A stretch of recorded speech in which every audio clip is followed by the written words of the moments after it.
¿Qué tal? ¿Cómo están? Buen mediodía. Bienvenidos a una nueva edición de Mensaje Directo. Bueno, una de las noticias de esta semana ha sido el ciberataque que sufrió el Poder Judicial de Córdoba. Eso determinó que el Tribunal Superior definiera que toda esta semana van a ser días inhábiles en la justicia, precisamente hasta tratar de solucionar este inconveniente grave que ha tenido con respecto a su sistema informático. Vamos a hablar de este tema. Ya estamos en comunicación con Jorge Litvin, es abogado, especialista en cibercrimen y en ciberseguridad. ¿Qué tal, Jorge? Buen mediodía.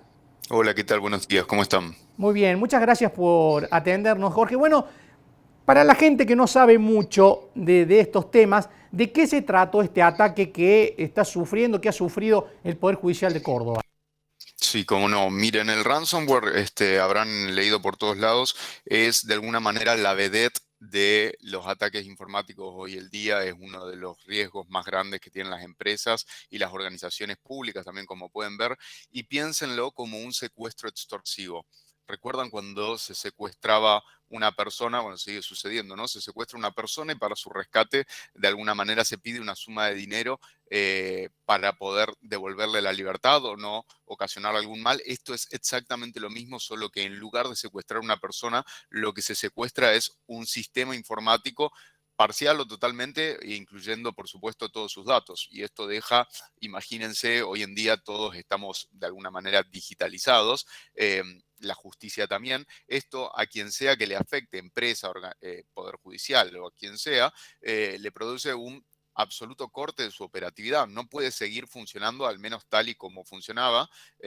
Por esto, de alguna manera, se dispusieron días inhábiles porque obviamente los litigantes no pueden recibir notificaciones electrónicas, no pueden subir escritos al sistema de gestión judicial. De alguna manera hace retroceder un poco hacia no tan edad de piedra, porque nos pasaba hasta hace poquito tiempo antes del 2020, pero implica un retroceso grande y un montón de otros perjuicios adicionales que todavía no se pueden calcular, seguramente como, bueno, cuánta de la información que de alguna manera está comprometida finalmente se reintegrará, si no estará alterada, cuánta será destruida, cuánta información confidencial que se maneja en el marco de causas judiciales, imagínense, de investigaciones penales, inclusive temas más privados como los patrimoniales, de familias, de sucesiones, de divorcios, cuántas cosas se terminarán ventilando, divulgando y vendiendo en distintos espacios de Internet, con todas las repercusiones que esto puede traer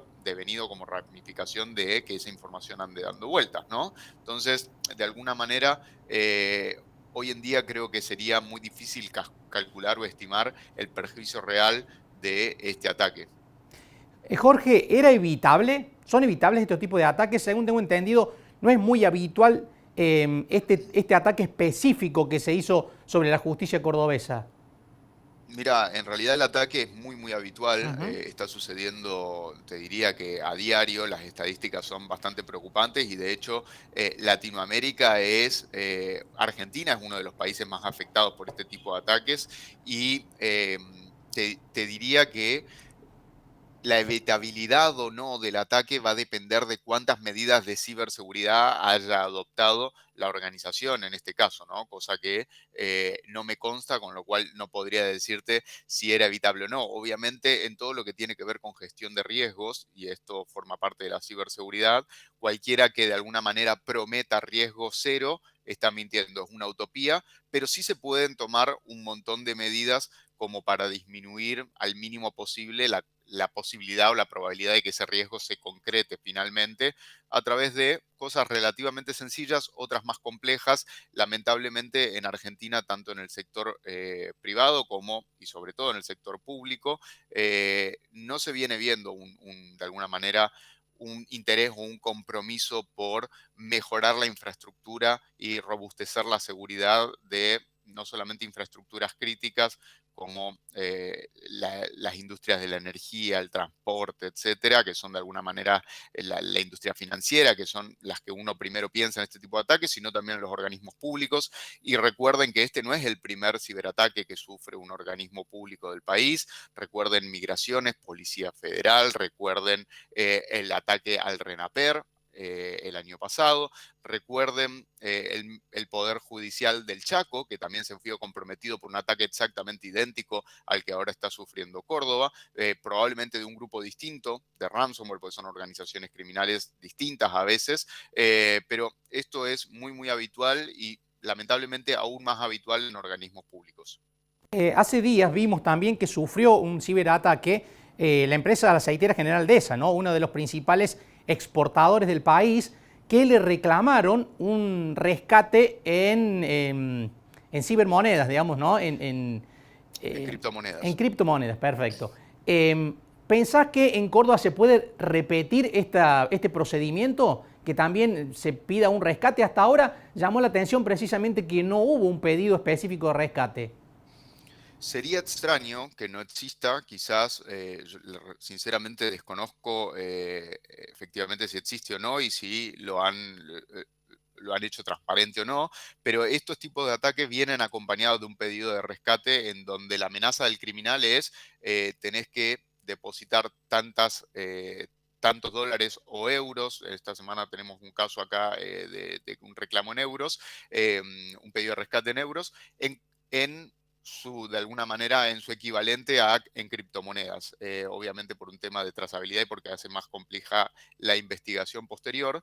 Esto es algo que puede volver a suceder en Córdoba, en Corrientes, en Chaco, en Formosa, en Buenos Aires y va a seguir sucediendo cada vez más. Por esto es muy importante que las organizaciones, tanto públicas como privadas, empiecen a poner dentro de sus prioridades la ciberseguridad, porque no solamente tiene que ver con la operatividad de la infraestructura y uno piensa que en el rol del abogado, ¿no? Que de alguna manera es el que más está sufriendo en el corto plazo esto, no podemos litigar, no podemos subir escritos, no podemos, de alguna manera hay mucha incertidumbre, pero hay que empezar a pensar en los perjuicios a terceras partes que tienen que ver con todas las personas cuya información está de alguna manera comprometida, datos personales, datos sensibles, información confidencial, y todas las ramificaciones posibles de esto, ¿no? Por eso, de alguna manera, las legislaciones de otros países también imponen cada vez más deberes a las organizaciones en materia de adopción de medidas de prevención de este tipo de ataques y a la vez de reacción, ¿no? Tener un plan de continuidad de negocio, tener